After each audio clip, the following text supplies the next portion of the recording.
really are trying to start on time. We have a very full program, and we want you to get out of at least an hour. We're planning for no more than 2 hours. If we can make it last, we will, but it's a packed program. Could you turn the mic on? Pardon? Could you turn your microphone on? It is on. Turn it on? It is on. Really? Okay, okay. Yeah, I'm getting a lot here. I'm surprised. Okay, now you journey. Yes. Okay. My name is Jo Sipigora. I'm chair of Seeds of Peace. We're hosting this program in conjunction with other groups who are co-sponsoring, and that would be NJPPN, which is New Jersey Public Policy Network, the UUCM, which is the Unitarian Universalist Church at Montclair, and Blue Wave, okay. New Jersey Blue Wave, or is it Blue Wave, New Jersey? Blue Wave, New Jersey. Blue Wave, New Jersey, okay. Maybe you'd like to speak to any of them tonight. Where are we? Okay, this little business. If you need the restroom, there's a unisex one right on the main level as you enter from outside. It looks like a coat room. We're creative here. Go through the coat room, you'll find a restroom there. If you'd like something that's got women on it or men on it, go upstairs and you'll see restrooms there. Next, donations. Thank you for those of you who were able to leave something in the basket today. We had some expenses. We often do, and they help, handle the expenses. Okay. Afterward, we're going to have refreshments in the dining room. Doesn't look it right now because there's a meeting going on, but the refreshments will be on the table right after. There are also some tables outside from those other organizations and from Seeds of Peace with literature on them, programs that are happening in the future. And so you might want to spend a couple of minutes taking a look there. And last but not least, if we have any elected officials here or candidates for local offices, it would be great if you raise your hand so that way we can acknowledge that you're here. And your name? Matt Davis for Freeholder. Matt Davis. Okay, Freeholder. Any others here? Yes. Mark Unitarian, running for 11th Congressional District. Yes. We have others who may be coming. They just RSVP'd. They're going to try to come, and so you might want to speak to them afterward as well. Chip Robinson, Chairman of Morristown. I was going to mention. I saw you right in front of me. That is an elected position, right? Contested elected. Okay. I've run out of time. Now, Cecilia Costa is who's from the UUCM, the church in Montclair. She's going to tell you a little bit about the speakers so we can get this moving.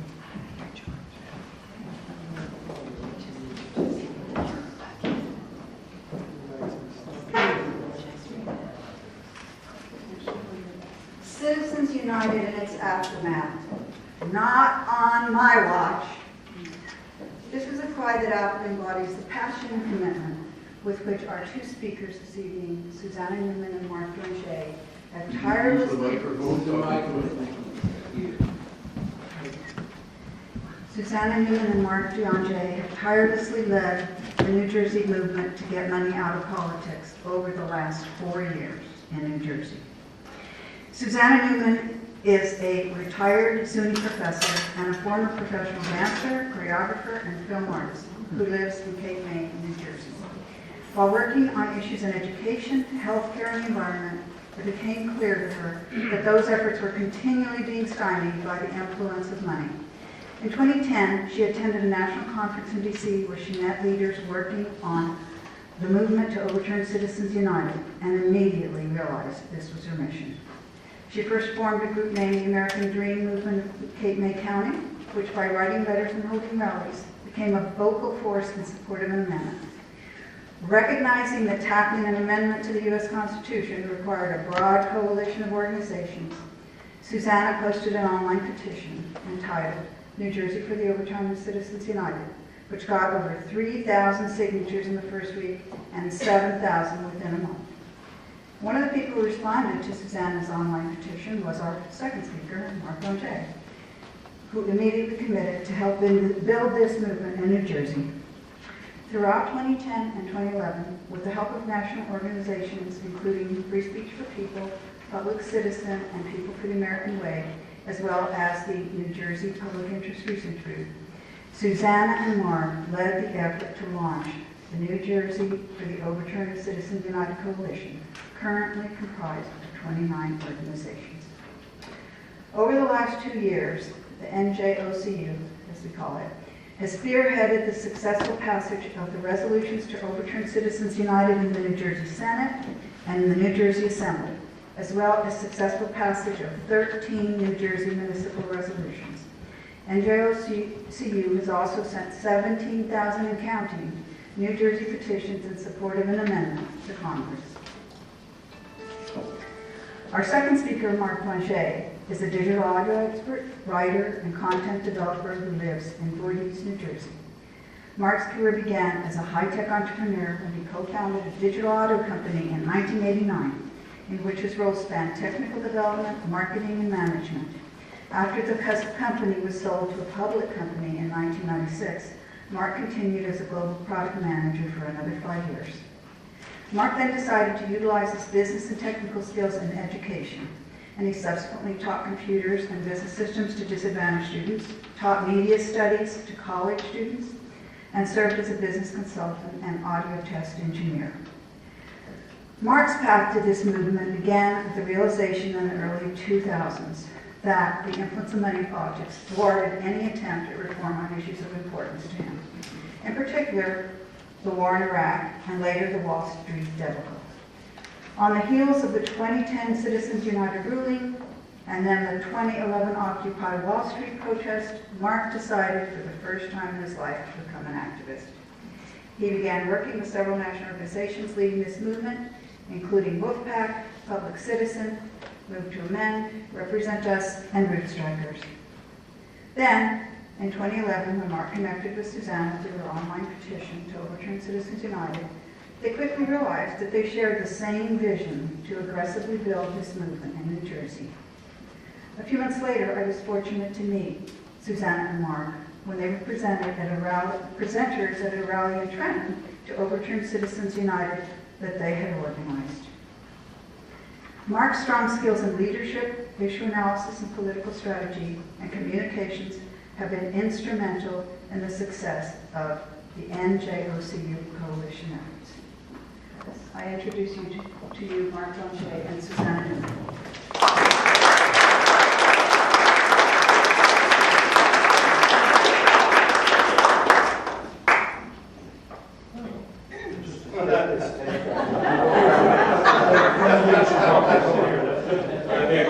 He's good.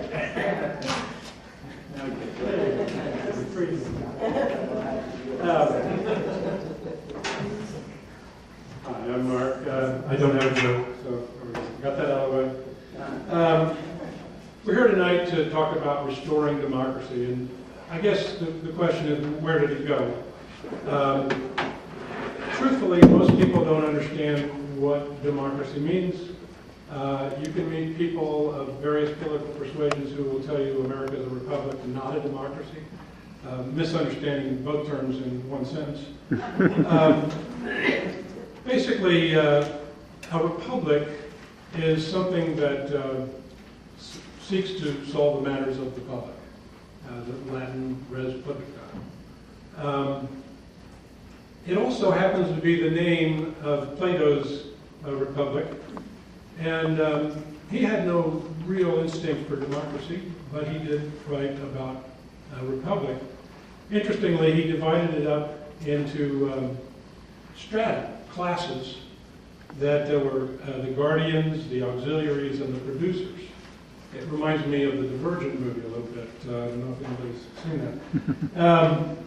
But in any case, the people being divided up as such, each played a role that would make the society best for all people, the people's interest. The guardians were intellectuals who were trained from birth to study math and logic, and they became ascetics with living in poverty, communally actually, and they determined all the rules of society. Under them were the auxiliaries, who were basically civil servants, and those civil servants were soldiers and policemen. That's it. They made sure that everyone was safe from outside threats and criminals. And then the producers were everybody else. They could be doctors, they could be merchants, they could be workers, judges, entertainers, and they would have no active role in their own governments. So it's interesting that the First Republic didn't talk about the people's interest in respect of giving power to every individual. But one interesting thing about it is, and the reason I bothered to even mention Plato tonight, is that it's not because he enforces a rigid social class structure, but because the government in his republic is completely separated from commerce. There's no overlap between the producers who make the commerce run and the intellectuals who sit in their lofty towers and make rules. Of course, after that, there were many other efforts at describing what republics might be, and gradually we get toward the concept of a democracy. A democracy clearly says that the government is imbued by the power of the people themselves. And a democracy generally accomplishes that responsibility with votes. So it brings up new issues that the Republic may or may not have covered, such as equality and rights and privileges. Now, flash forward, if you will, to the American Revolution. There were no successful republics at that time. There was no real true democracy anywhere. A lot of people, wonder about American exceptionalism. In truth, we are exceptional for one reason, at least, maybe not. And that is that the American Constitution is the oldest living charter of government on the planet. So we're not just the new kids on the block looking to the rest of the world for guidance. We did step forward at one point and presented ideas that had never really been attempted. A lot of people think that it was about taxation without representation. Of course it was. It was about the rights of Englishmen, and I don't want to repeat all this stuff that you'll probably know. It was also about economic tyranny. And again, going back to this same thing that we're seeing, during that time there were pro-corporate laws. The East India Company was a corporation in its time founded by nobility in England and headed up by the Queen herself. Their interest was their own interest, and they pursued it by passing laws that favored them, one of which was that everything that came to America via the East India Company was taxed at a lower rate than everything else. They made it hard for colonials to compete with the power of England. The power of England also manipulated how the money worked when it was transferred back and forth between the colonies. Most of the time it was done in like a factoring.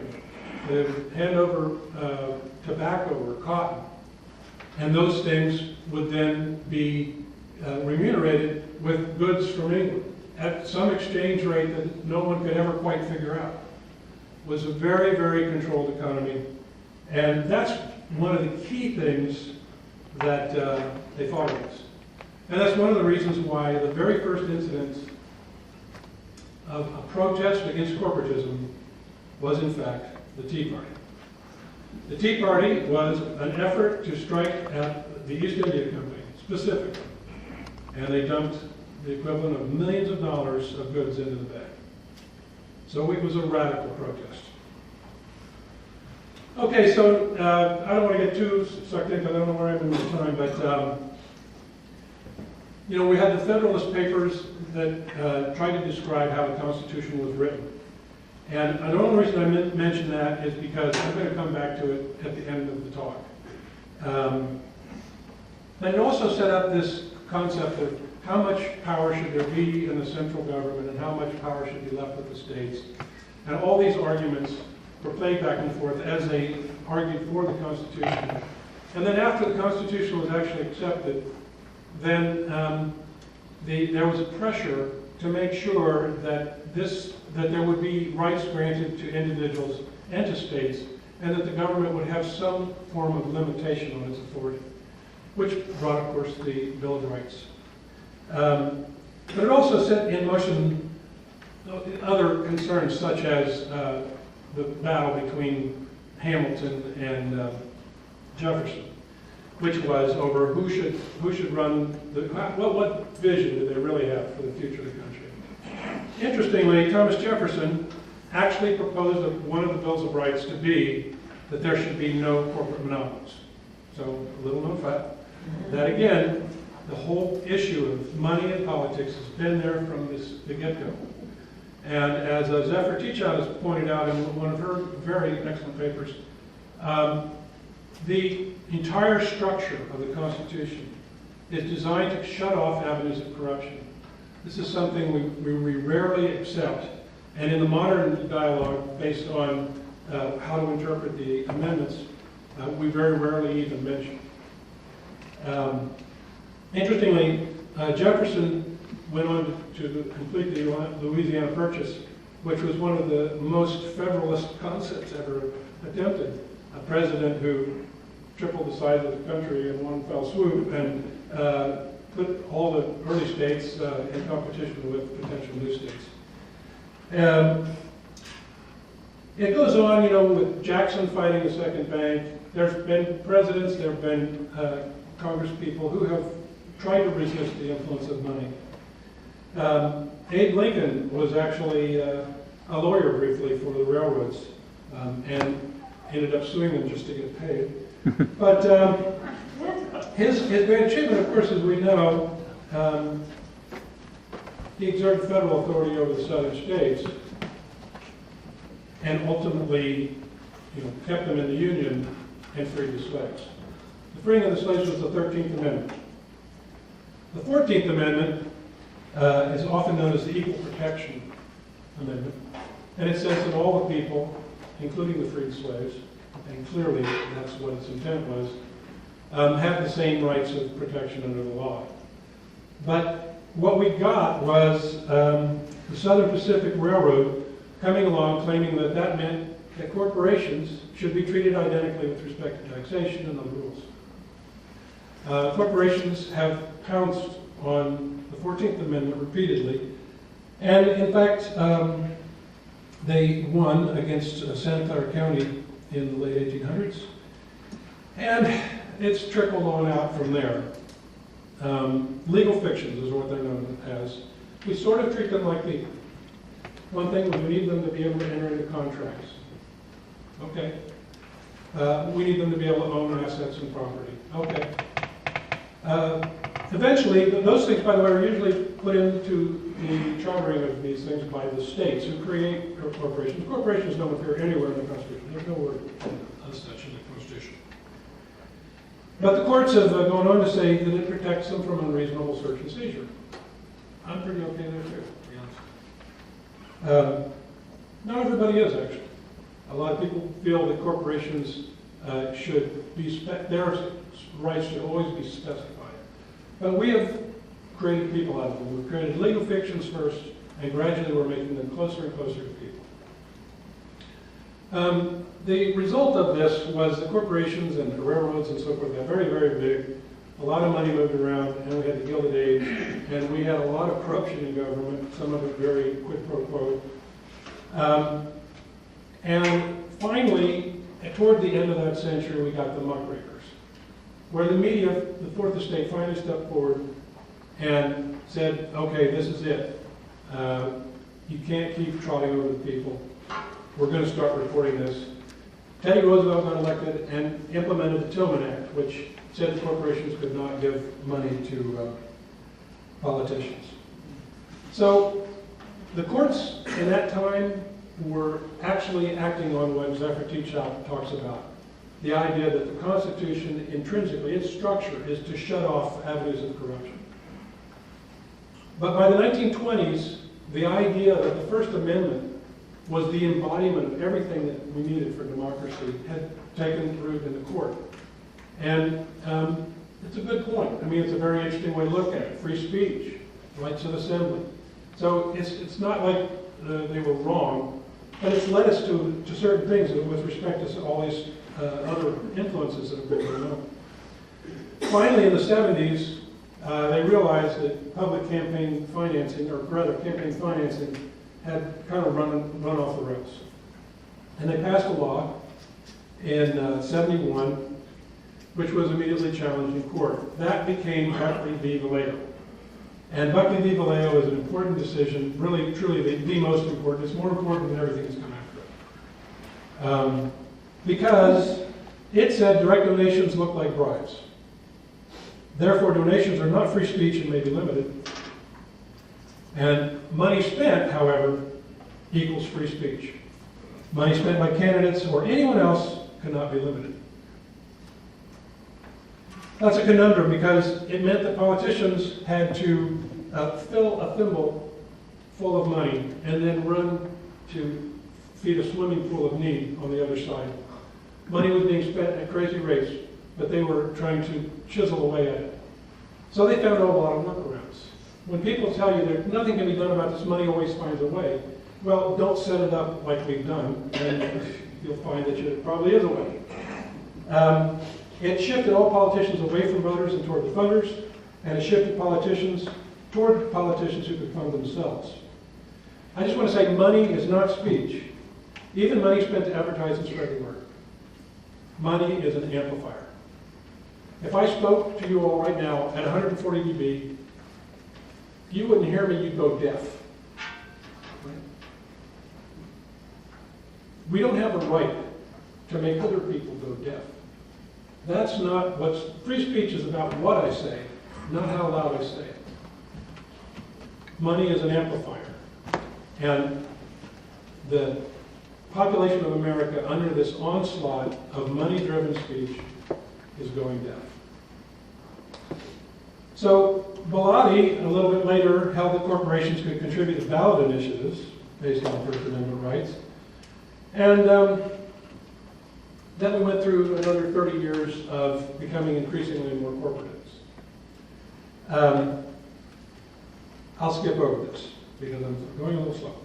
But needless to say, we have about 99% of the corporations in this country are capitalized at less than $10 million. There's some tiny little sliver of corporations they're up above there. I won't read the whole list. They control almost everything. They're multinational. They influence everything. Small businesses are nearly destroyed by the authority that we have given corporations, which then has itself risen to the top, just like rights and privileges rise to the top among individuals. Citizens United brought in the rights of corporations and other legal fictions by basically saying that you can engage in campaigning and electioneering in any way you want. That then took the idea forward to Speech Now, and Speech Now said, well, if I can spend as much as I want to help some candidate get elected, as long as I'm not coordinating with him, I should be able to collect funds at any rate I wish. No longer is there a donation limit on that side of the equation. Citizens United is a beautiful thing, doesn't it? Sound like it? I mean, you can go out and just raise $36 million in one visit. The governor of the state says he thinks it'd be great if $36 million dropped into one donation, as long as he disclosed it. And of course, 5 years later, when some bill goes through that benefits that person, we'll all remember that, of course. So So it did not expressly overturn Tillman, but what it did was it made it so that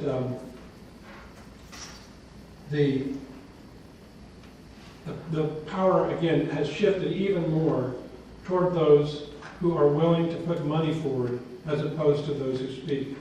And ultimately, it said to the rest of us, wait a minute, the whole campaign finance concept is being destroyed. And in fact, that's what happened. We had McCutcheon. McCutcheon says, if I can donate to a limited amount to one candidate, why can't I donate to the same limited amount to all the candidates I like? I could buy a whole Congress. I could buy a committee. I could buy, what am I shopping for? Regardless of the total I'm investing, I might throw in $3 million. Directly to candidates now. So this is, we've changed. It's getting worse. I'm trying to point that out. It's not just that money equals speech. Now we're saying, yeah, donations sort of are like speech too. And the fact that any appearance of a bribe has been declared as corruption is no longer true. The appearance of a bribe is okay. Remember that when you give to everybody in one party, you stand out as a patron. So it's very clear that quid pro quo is a factor. As Jack Abramoff says, it's a gifting economy where you feel obliged no matter what your intentions are. So part of I was going to finish my talk today with what's wrong with money in politics, but it's in your brochure. For those of you who pick one up. But I will say that there are arguments for both the left and right. And a lot of people struggle with this because they see the divide being so stark. They can't believe that the interests of money actually foil both sides. Whether it's crony capitalism, which libertarians hate, to keeping us from dealing with climate change against the interest of liberal concerns. It really does work the same way because moneyed interests don't really care about values outside of the moneyed interest. And that's not to say that every moneyed person in this world who has money and who has an opinion is wrong. It isn't about the people. I hope that we continue to see experts show up at the door of our Congress people and tell them what they think should be done. That's great. Let's have a dialogue. But let's not have them bring a lot of cash in their pocket when they do it.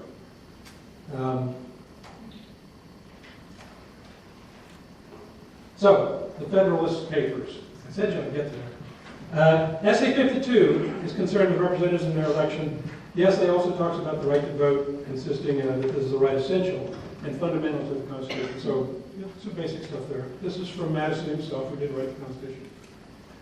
Finally, it asserts that Congress ought to be dependent on the people alone. We now have a system where the Congress is vastly more dependent on its funders. Barack Obama went to twice as many fundraisers in the last election cycle that he did to political rallies. So I leave you with SJR 19. It deals with both money and it deals with corporations, but it does it with a light touch. And that's another conversation in itself, but SJR 19 empowers the state and federal legislatures to regulate campaign finance. So one problem solved. Money is not equal to speech, at least in this room. And it empowers state and federal legislatures to treat legal fictions differently than people in such issues of campaign finance regulation. So corporations are not equal to people, at least in this room.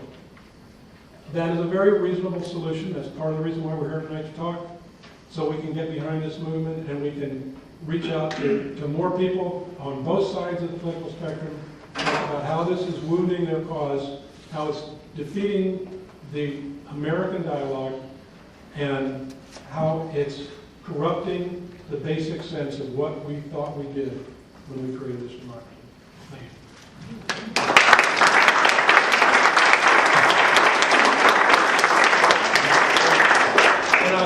Anybody who wants to read books or exchange ideas or any of those good things, feel free to email me and I'll send you bibliography and other things.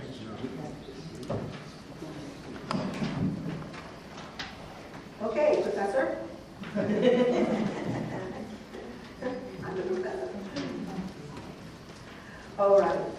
Well, Suzanne, do you want to stand at the podium or do you want to free the mic? the mic.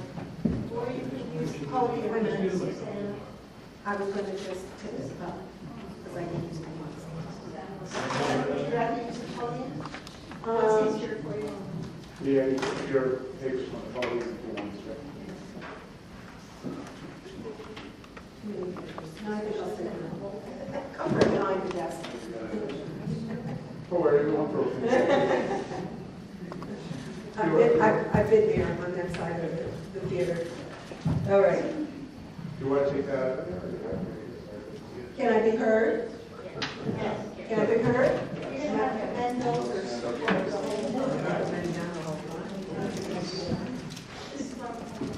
Okay.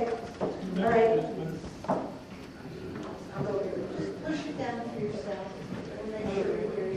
All right. Okay? Yay! All right. All right, so I want to start off by just saying, follow the money. Okay, that's really the main thing I want to say to you tonight. Follow the money. This is the sad cry that is made by 90% of voters now. It's up to that. 90% of voters all over America, across party lines, say follow the money as they watch democracy become a plutocracy. We really have become a plutocracy. We keep saying we're becoming one. We are already one. And yes, we have. In 2012, 132 Americans funded 60% of super PAC money. 132.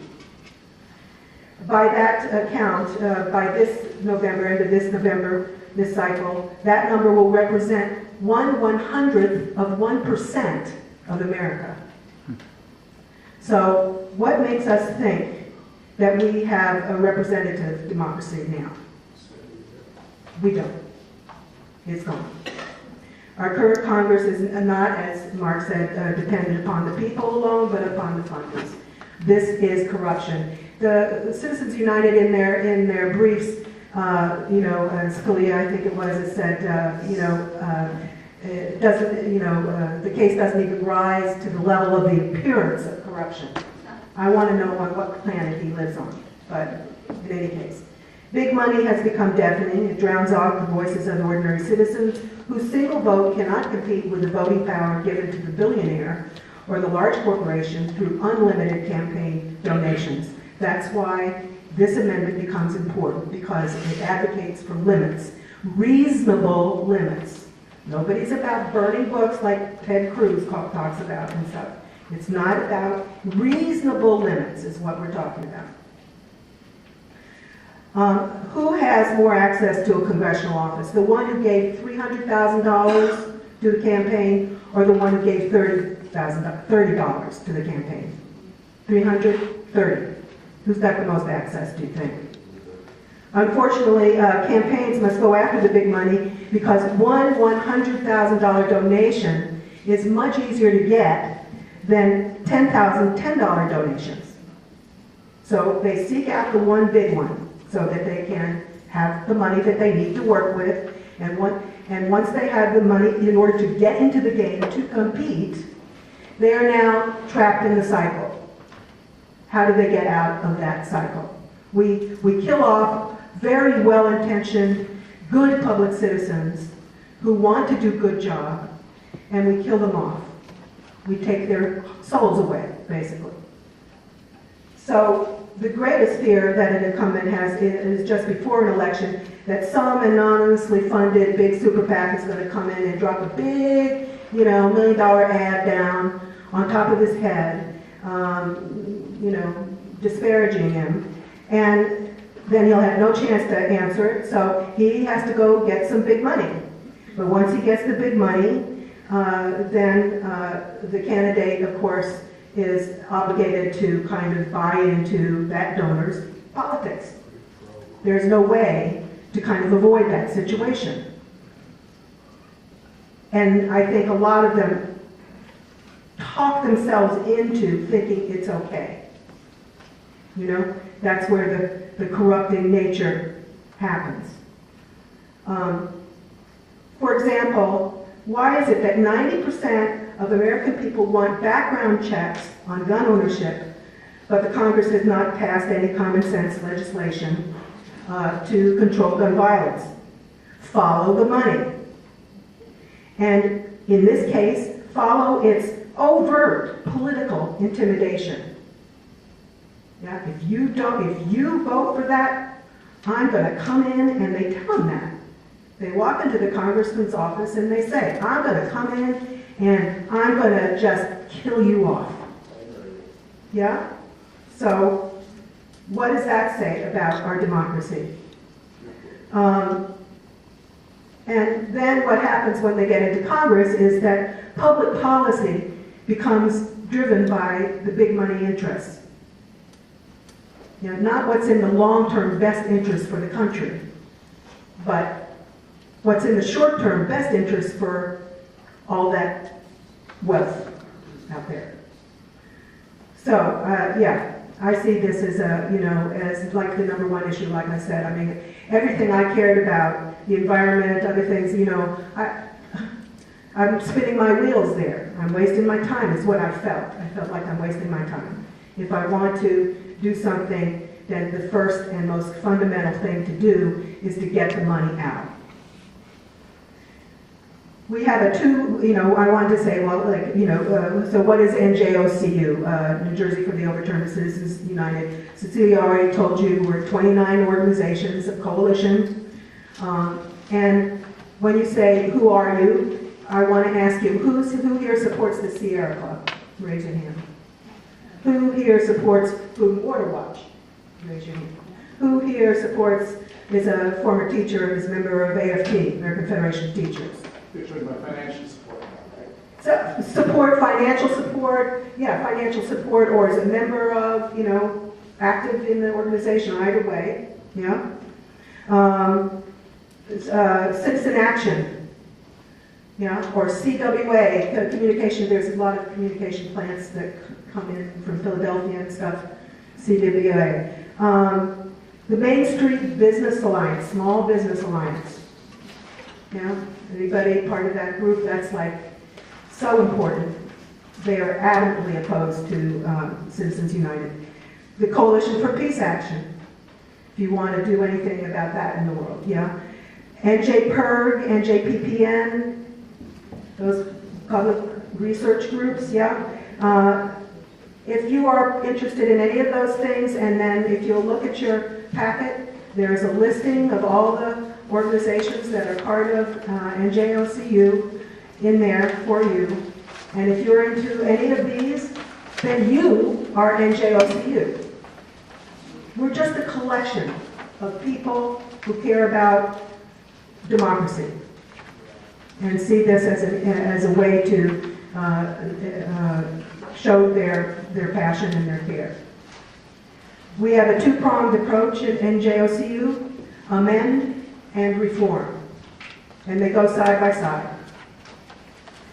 But unfortunately, you can't reform without amending, because Citizens United has said the states and the Congress cannot pass reforms, because anything they pass will get challenged in the Supreme Court. So we're stuck. We have to amend. We have to put it in the Constitution so that then reasonable reforms can be enacted into law. It seems to me like such a simple idea. So in the course of this, Cecilia ran through some of the things we have spearheaded the passage. I want you to know this because I want you to know that New Jersey as a state is wonderfully invested in this. And you all, I want you to take advantage of that and build it even bigger. Because we've already passed in the state legislature, both the Assembly and the Senate passed resolutions that were sent to Congress calling for the overturn of Citizens United by constitutional amendment. And those resolutions went to Congress in the fall of 2012, along with 17,000 petitions. And they went to everybody on the Judiciary Committee and to our own senators. So it was, we just splattered it all over the place. And in that, in that task, it took us a year to do it. And what I learned was, because I'm a novice at all this, I'm just, what I am is a pest. And Mark can attribute, knows that already probably. I'm a pest, I'm persistent, I'm a terrier, and I just don't let go. And I think that is why I'm doing this, why I ended up being the coordinator, because I'm a good, I can herd like sheep, I can herd people, and I'm a pest. And so we found how much of a pest we had to be. We had to see everybody 2 or 3 times. We had to call, and just, stay on it. And I'm saying this because we have a lot of work like this to do yet, and I want you all to know that it's very gratifying, because each time you chip another little piece away, and people begin to see that, oh yeah, and that you're not the only one. The advantage of being a coalition is we have this, I don't go in as one group, I go in as 29 groups, and 70,000, now up to 20,000 people. State voters, and I always call them voters. They're going to go to the voting booth, get on board here, see the problem. And so then, after that, we also then did the 13 municipal resolutions. We have many more municipal resolutions to go. If you look again at this sheet in your packet, you can see if your town is on there or not. I don't see, Morristown is not there, Montclair's not there. I don't know what other towns you all are from around here. Say again? Pennsauken? Did somebody say that? There's, Montclair is one that we're trying to get to. We have yet to do. We have 13 that are done. You should look at all the states that are done. New Jersey became the 9th state. When we started the process, we were going to be the 5th state. That's how long it took us. We ended up becoming the 9th state. So, yeah, 4 states, though, are in process, and another 10 states are mobilized. So that's 16 plus 4, 20 plus 10 is 36, and we're almost there. You need 3/4 of the states to ratify an amendment. So we're marching forward, and the people after today's vote, which we'll get to in a minute, are really excited, because they didn't think we would be this far along this quickly. It doesn't seem quick, maybe, but it really is quick as amendments go. A lot of these amendments that Mark was alluding to took 14 years. So that already in 2014 we are where we are is fantastic.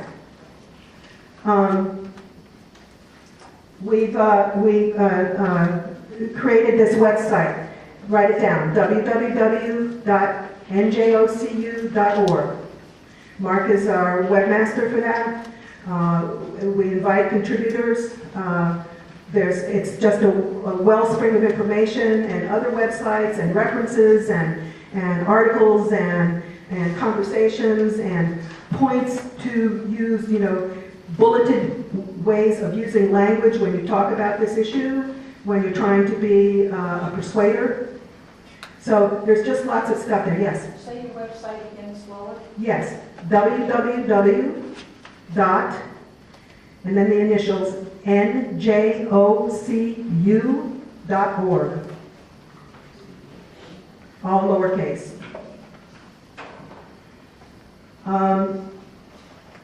Then we did this Ask campaign for the primaries. That's what we've been doing all this year. We had 47 candidates up before the primaries for the congressional district, congressional delegation, and we tried to contact all 47. We gave them an ask, which is also in your packet. You can see the ask, and we asked them to please read the information and then go on the record for or against amend and reform. And we asked if they were for it, would they please speak about it in their campaign, yes or no? So, and the signature, and that was to be sent back to me, and we have that, and we recorded it all, and all that is on the website. And we are continuing to pursue that because we have 10 slots, 10 people that we didn't get a result from, who didn't, either didn't have even websites. I think they were like sacrificial lambs or something. They had nothing, nothing, no way to get in touch with them. And then we had people who refused to engage with us. And the information on the ask distinctly says, if you refuse to engage with us on this issue, then you will be recorded as a no. And that's how you will be published. And the point of our ask is that we will publish the information that comes out of the ask, so everybody who goes to the voting booth will know how people stand on the issue of money in politics. Then, of course, we've done, numerous press conferences and meetings and with state and local officials, and both in DC and throughout the state, and demonstrations and, house parties and film showings and whatever you can do to get a few people together to really think about how detrimental it is to have our voices so minimized, so unable to be heard. Where are we now? So, like I said, if you again check the sheets, we have states and municipalities that we have to get after. Now, we can't do anything about the states. We've taken care of New Jersey already. New Jersey's done, and 13 municipalities are done. But we would love to get above 20 this year, municipalities, and then keep going, and big to small, north to south, east to west, cover the state, so that it's clear that people in all corners of the state are thinking about this issue and are going to their local officials and asking them to get on the record about it. There is a sample in your packet of a municipal resolution. Please take a look at that. That's what would be taken to your city council. And we can talk about when we have breakout in a couple of minutes. I'm going to turn this off in a minute. Then we have, SJR 19 today. You've heard, I'm sure, that it went down, but not by much. 54 votes, and the 55th vote was just a not present vote. I think had another commitment somewhere in the Capitol and didn't get back for the vote. That was Kristen Gillibrand, so because we know that she's a yes vote. So by our tally, it's 55 votes because we're trying to figure out who do we need to go after still. We know we don't need to go after her. She's already in the yes count column. So we need to go after Republicans, and there are reasonable Republicans out there who will, who can understand that this amendment is so simple, and it's just about allowing the Congress and the states to write campaign finance. It doesn't say what kind of campaign finance. It doesn't tell them what they can and can't do as a Congress. It simply says now they have the rights given to them in the Constitution now.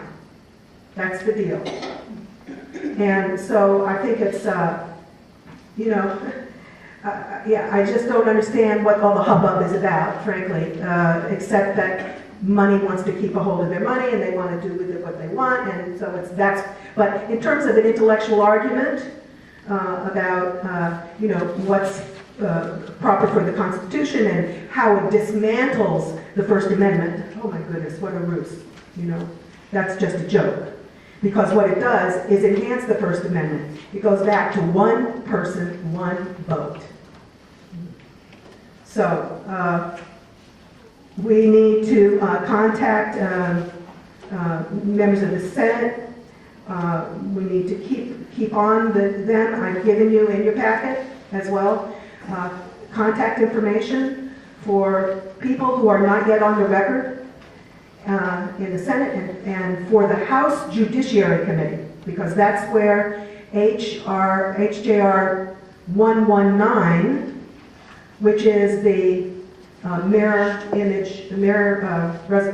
amendment in the House. It's the exact same amendment going through the House now. It's in committee, and it's just going to sit there because, it's going to take a huge effort just to get it out of committee in the House, because the committee balance is 8-5, I think. 8 Republicans to 5 Democrats. So we'd have to swing, 4 Republicans over out of 8. So, but, never say die. Onward.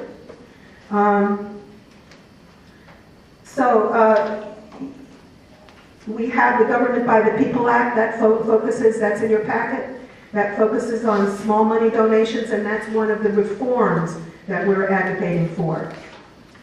That would go next to the amendment, amend and reform. The Disclose Act, which has already gone down once, but I know it's going to get reintroduced, probably with a little tweak here or there, hoping to get it passed, but that's the way it works. There's the American Anti-Corruption Act, which is very interesting and concentrates on sort of the lobbying cycle, but it's not really a bill yet, so you don't have it in your packet, but it's worth looking up and learning about.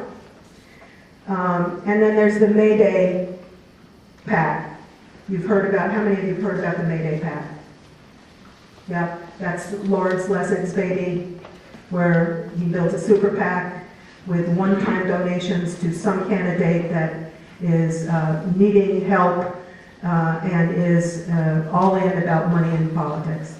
And it's kind of a national, he's looking around nationally always for candidates to give money to. And you give money, so the only thing, there's nothing to do with that except to send a check to make it back and help him build it. He builds it until there's enough money, and he doesn't use it. So it just sits there, whatever you donate. If you donate $50 to the May Day PAC, your $50 just sits there until there's a worthy candidate and until he's built up enough money that it will work. It will do something. Yeah? Yeah. $50,000 isn't going to do it, but maybe $500,000 would do it. So, yeah, isn't that ridiculous? $50,000. I mean, this is what I keep thinking. This money, Why we haven't cured cancer and we're, spending money like it's unbelievable. So, we have 2 senators right now who are fantastic on this issue. They've been writing about it, and Cory Booker was supposed to speak on the floor of the Senate, give his floor speech this time around.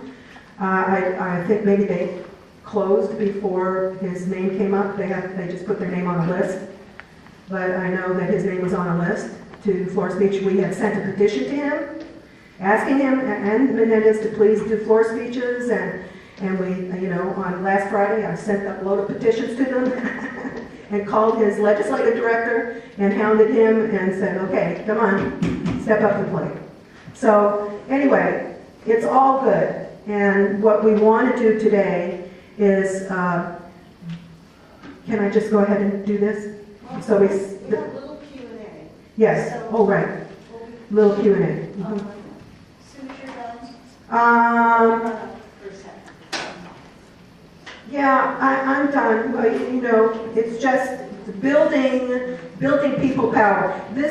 Everything that we've done so far across the country, everything that can be done is based on people power. It is not about anything else. It's coming from the bottom up. It's not coming from the top down.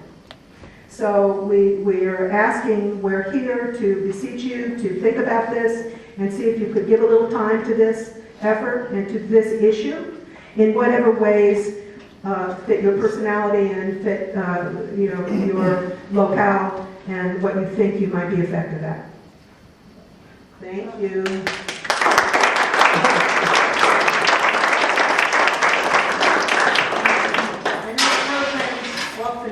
with Q&A. It's not ending with Q&A. That's going to be maybe no more than 10 minutes. Let's try to keep it extremely brief. Maybe just if you need a clarification of what either one of them told you about, because we want to break out into those breakout groups tonight. That's what's most important for us. Let's see. So let's just do the questions really quick. And okay, and we're going to man 2 mics so we can move it fast. And let's do that within 5 to 10 minutes max.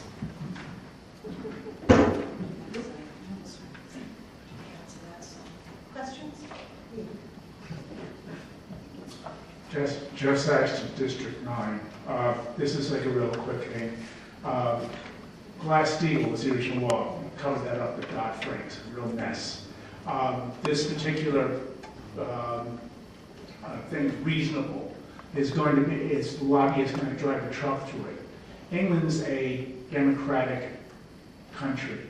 They have no television commercials, no radio commercials, and all that. I mean, rather than being pussyfooting around the whole deal, if we maybe just said, oh, you can use newspapers because they could use the money, we don't want them to disappear, and the internet, and all of the political things. Do you think it would be wise for us to think about doing that, having no other political money going towards anything but newspapers and the internet? Thank you. Yes. No, I want to just say this, that NJOCU, before it was even NJOCU, when it was the American Dream Movement of Cape May County, we went around with petitions and we had, our campaign finance thing had to do with, you know, only 6 to 8 weeks of campaigning allowed, free time allocated by the airwaves, which absolutely belong to the people and not to the corporations. You know, so much for each candidate, exactly the same amount for each candidate to use. I mean, we set up stuff like that, you know, so that you're limiting the scope of how we can even spend money. And then, public financing. If I could just add to that, the question of whether the Congress can act reasonably. Certainly we have our doubts right at the moment, but the Bipartisan Campaign Reform Act was pretty reasonable. It allowed for free speech up, you know, to 60 days, unlimited spending, and then limited it, you know, in the final days of the election, so that the candidates could emerge. You know, that's a good, reasonable approach. Some told me, well, gee, if we were to expect Congress to act reasonably in respect to setting limits on how much we can spend in an election, they could just set it to 0.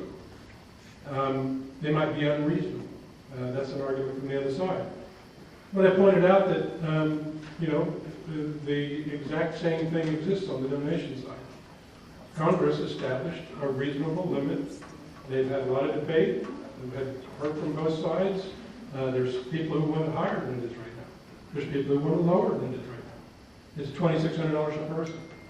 So I don't have a lack of faith in Congress. I don't have a lack of faith in politicians either. The truth is, all the politicians I've met so far are trapped. They're just like the rest of us. They're caught in the same washing machine. I've actually had, I mean, I've actually been in a meeting with someone and said, so are you going to speak to this issue? Oh, no, I can't do that. I've got to get money.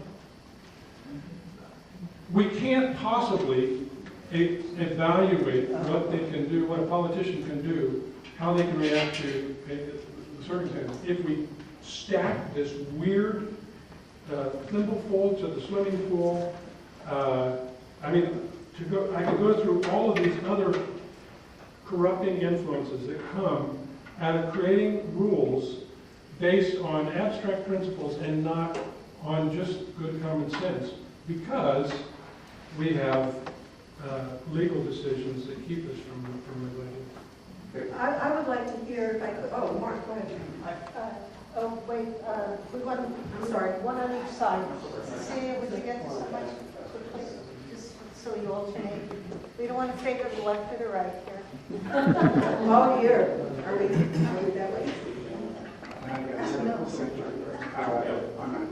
And please keep Does the group questions. have a bumper sticker yet? It could be a way to publicize the issue and also a profit center, like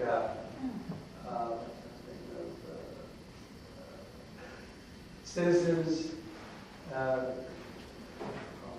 I had a little three-word thing, but I forgot what it was.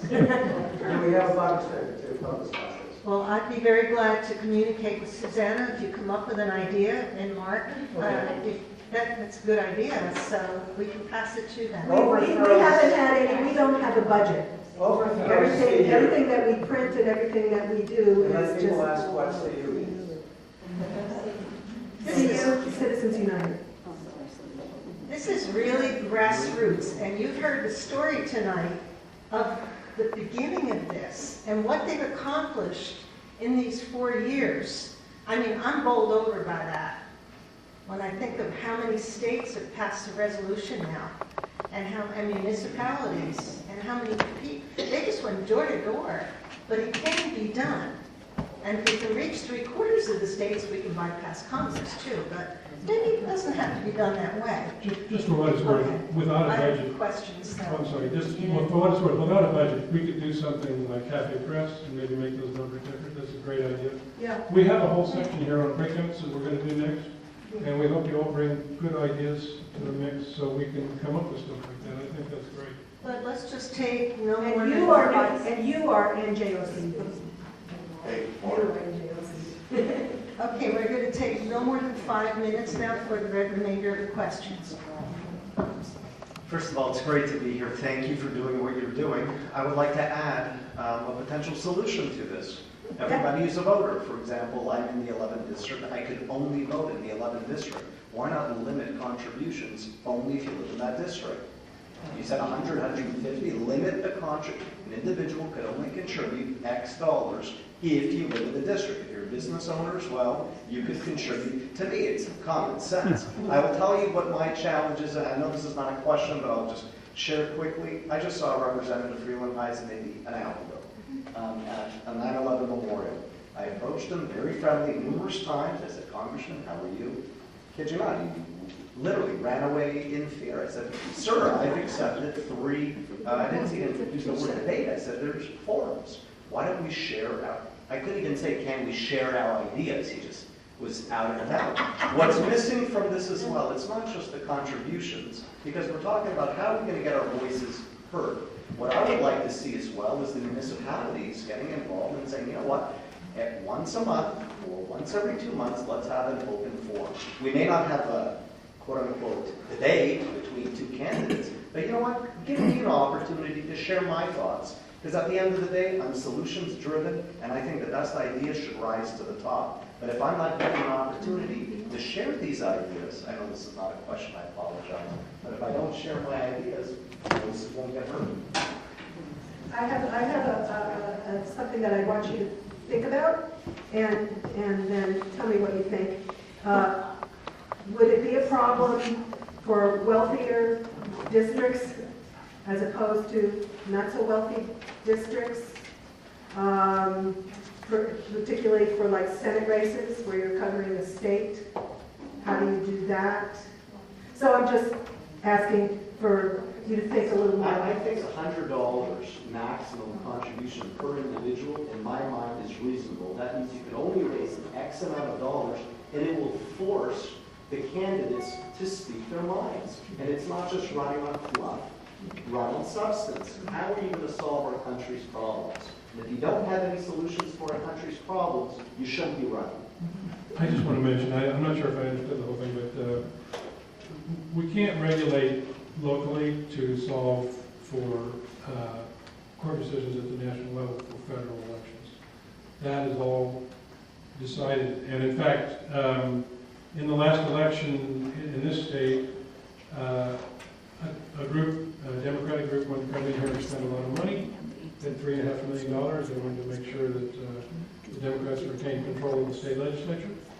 So the first thing they did was they sued the state, said you're in violation of the Citizens United. And one, and that was that.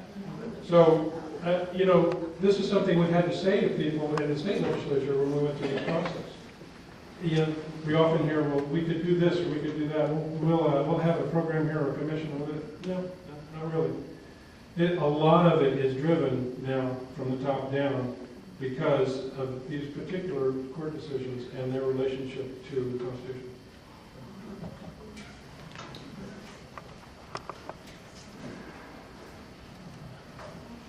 Yeah, I just wanted to add, there's another way. I mean, certainly, I'm somebody who's very hopeful that we can change this with an amendment to the Constitution. But historically, another way that things have changed is that the court has reversed itself over time. Whether you look at Brown versus the Board of Education, overturning Plessy versus Ferguson, or if you look at some of the other court decisions, the court has reversed itself. So something to be thinking about in terms of strategy for this is the decision was only 5-4, and a future Supreme Court might reverse itself. So people should think about that when they're voting in 2016, that's another way to accomplish this. I mean, obviously, we should try wherever we can to amend the Constitution, but that's an alternative route to reverse Citizens United, is for the court to reverse itself. So I just wanted to... Yes. The only thing I'd mention there is we have to overturn Buckley Vallejo as well, in my opinion. So in other words, Citizens United deals with one portion of it, McCutcheon's another portion, Buckley Vallejo. I mean, so there is it's a little bit more complicated when you go that route. Or is it? I don't know. Maybe not. Maybe it's the best route. Okay, next question. Thank you for the list that gives the congressional candidates for the upcoming election and their positions on this. I wanted to say that I think this is a really great strategy, particularly for candidates that are challenging incumbents, because I think if the general population would know the position on this one issue, if they only embrace this one issue, an awful lot of unaffiliated voters in New Jersey would come out and make sure that they supported that candidate. On the other hand, I guess my question is, with the proximity of the coming election, I'm not sure why it would be a good idea right now to spend our time working on municipal resolutions. Perhaps I've misunderstood the point of that exercise. Sort of in this order, like that the Ask campaign, which is the one you're talking about, for congressional districts, is the one that we want to focus on between now and November. And then after November, we focus on municipal resolutions and stuff. But right now, our attention is on finishing up the job with the Ask campaign and getting people on the record and getting that record published. And I agree with you that, there are so many people out there. I don't know about you all, but I try all the time to register voters. I go, once every couple of weeks, and I spend a day writing registers. And I focus a lot on young people because I'm very comfortable with college age. I mean, at the university, I'm very comfortable out there hobnobbing with the kids. And so I think, well, I'll do this, and I can make a difference. That age group is so turned off. They say, why should I bother registering to vote? The whole thing's rigged. What a joke. Waste my time. So that's a terrible thing. And I think if they knew, and then I start talking to them about this issue, and I get them a little more interested in registering to vote. I don't know how successful I am, but I work the issue, and their eyes light up. If I could just jump in just for a little quick. So I agree with you, actually. That's probably true. We don't want to spend the next 2 months working on municipals. But there is a reason why we continue to advocate that, and that's because we say we're the 9th state to ask for a constitutional amendment. That's step 1 of what 4 or 5 by the time we're done. I mean, this movement will take a while. It will have to get a proposal that gets through Congress that then comes back to us and is ratified by 3/4 of the states. So we need, at a grassroots level, a good structure of people that understand what the problem is, what the arguments are for and against. We need that. We actually do need to get the citizenry fully pulled up an end to the movement, and that's what I think municipal do. And they might do that to some extent in the way New Jersey elects congresspeople. I think we should take one more question so we can move on. I know some of you are burning with questions.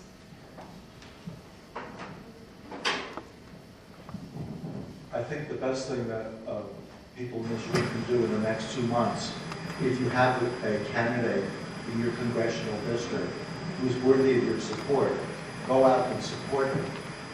I know in my district, there are loads of young people out there working with candidates.